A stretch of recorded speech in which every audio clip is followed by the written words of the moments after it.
Shalom, selamat pagi dan salam sehat selalu. Sahabat GKPS TV yang terkasih, di pagi ini kita bersama memulai kehidupan kita dalam sapaan firman Tuhan sebagai roti hidup. Untuk itu, mari kita awali dengan berdoa. Mari kita berdoa. Kami bersyukur untuk kebaikan Tuhan di pagi ini. Kami mulai acara kegiatan kami hari ini dengan landasan firman-Mu. Maka kuasa Roh Kudus-Mu akan menolong setiap kami untuk mendengarkan firman Tuhan yang menjadi landasan bagi setiap aktivitas kami. Bersabdalah ya Tuhan, karena kami telah siap untuk mendengarkan Engkau. Amin.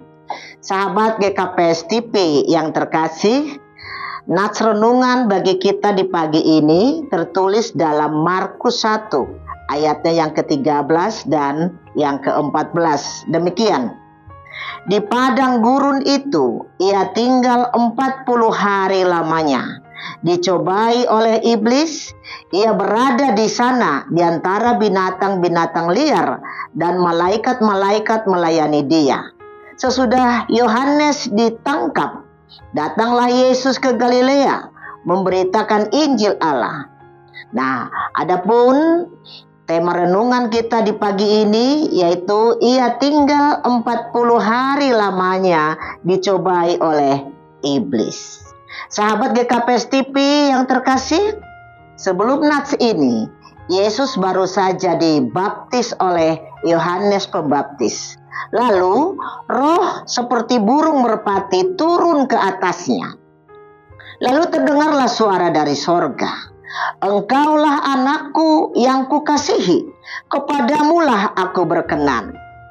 Proklamasi bahwa Yesus telah dibaptis oleh Yohanes dan dia adalah anak yang dikasihi Allah dan yang berkenan baginya.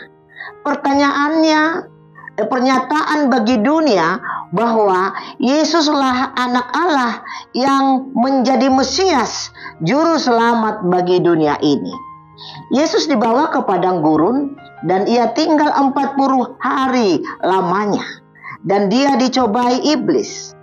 Padang gurun sebagai gambaran dari kehidupan yang penuh dengan tantangan dan cobaan serta godaan.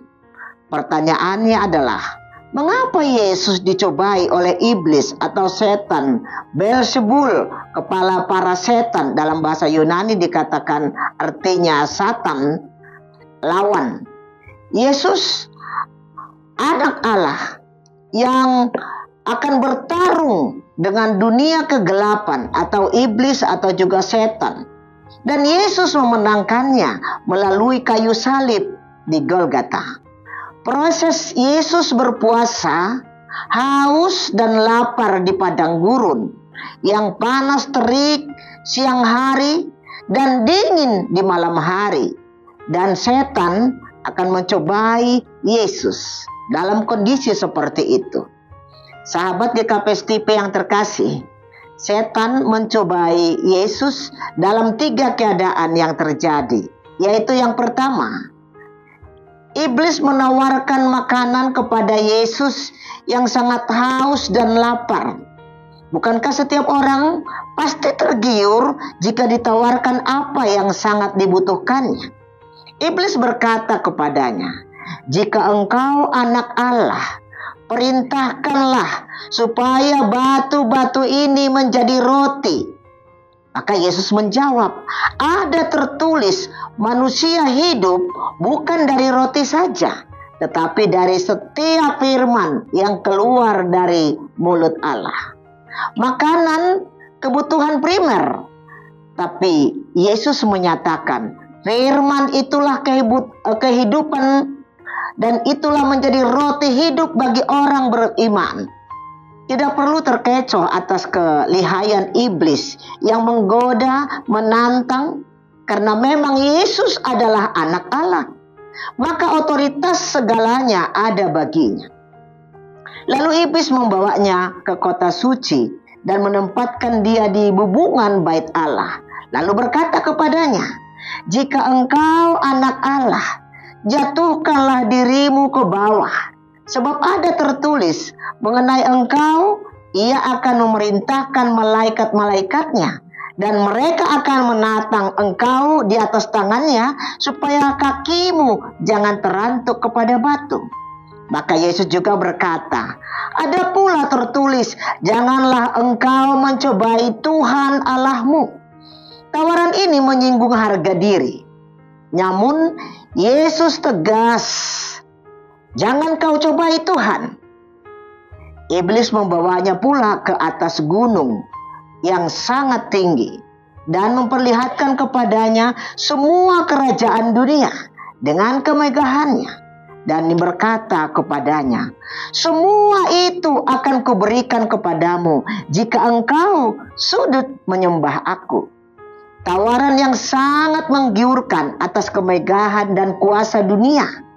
Tapi Yesus tegas berkata kepadanya, enyahlah iblis, sebab ada tertulis, engkau harus menyembah Tuhan Allahmu, dan hanya kepada Dia sajalah engkau berbakti. Lalu iblis meninggalkan dia, dan lihatlah malaikat-malaikat datang melayani Yesus. Sahabat GKP TV yang dikasihi Tuhan, pencobaan yang terjadi bagi Yesus juga mencerminkan cobaan yang kita hadapi sekarang. Tawaran yang sangat menggiurkan, namun sekaligus menghancurkan. Akan tetapi Yesus tetap setia dan tidak terjebak dengan segala tipu muslihat iblis. Tawaran kebutuhan primer, tawaran tentang harga diri, dan tawaran tentang kemegahan kuasa duniawi. Yesus telah menghadapi segala bentuk cobaan, namun Ia selalu mengatasi melalui firman Allah. Dia dapat menangkis segala bentuk cobaan dan godaan, sehingga Ia pun dimenangkan. Sahabat GKP TV yang terkasih, Yesus menjadi role model bagi kita. Bagaimana kita dapat memenangkan pencobaan yang datang dari dunia ini. Selalulah berpijak dari kebenaran firman Tuhan untuk memenangkan kita dari segala bentuk pencobaan dan godaan. Sehingga firman itu yang menjadi kekuatan bagi kita dalam setiap serangan apapun yang kita hadapi.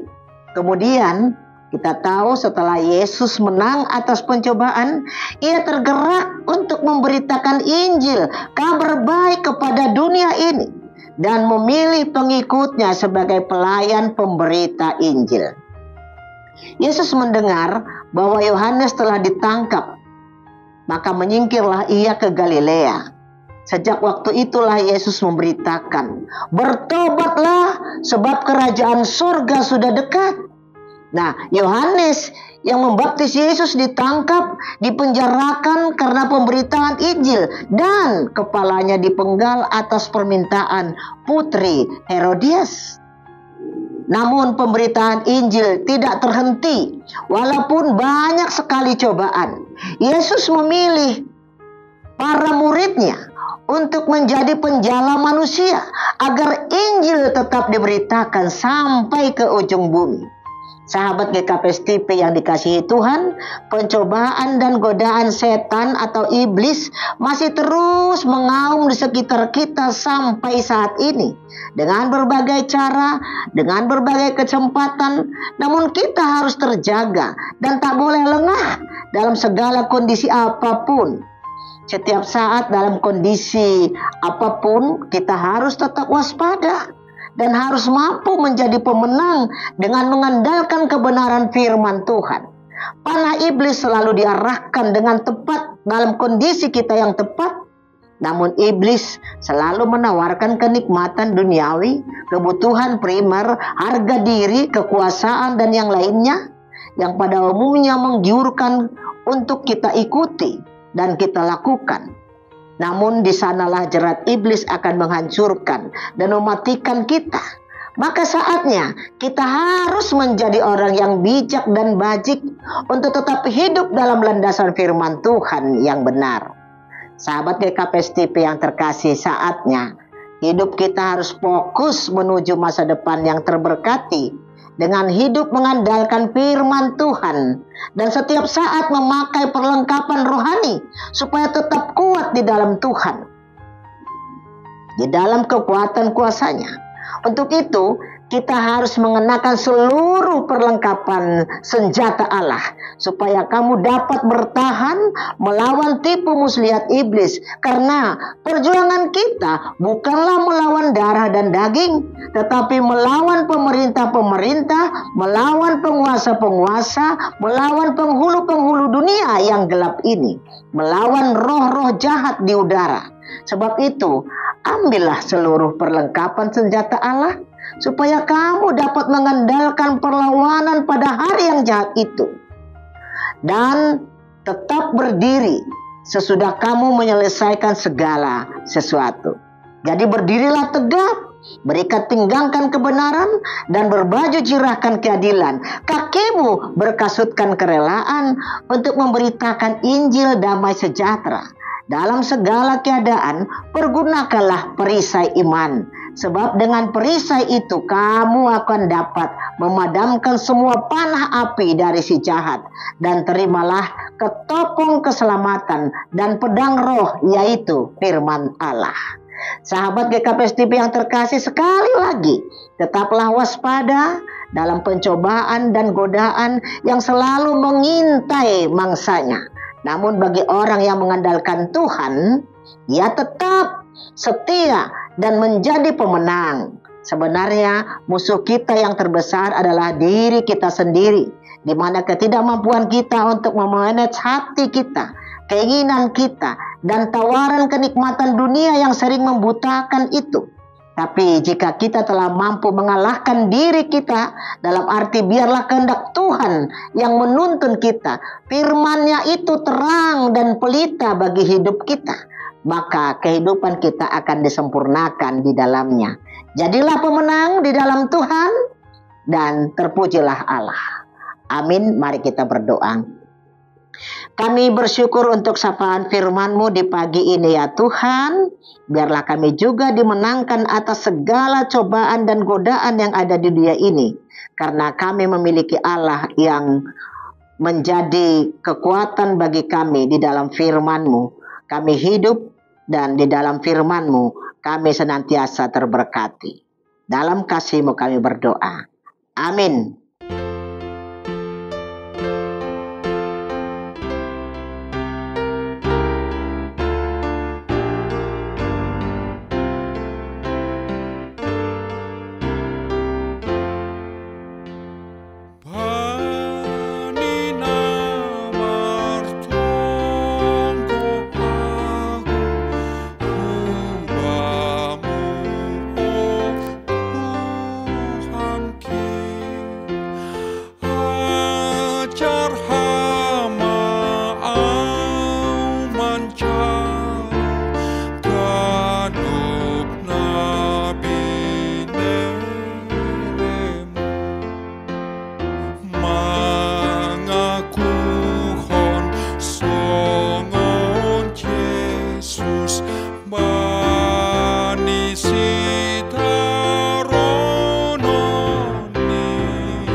GKPS TV.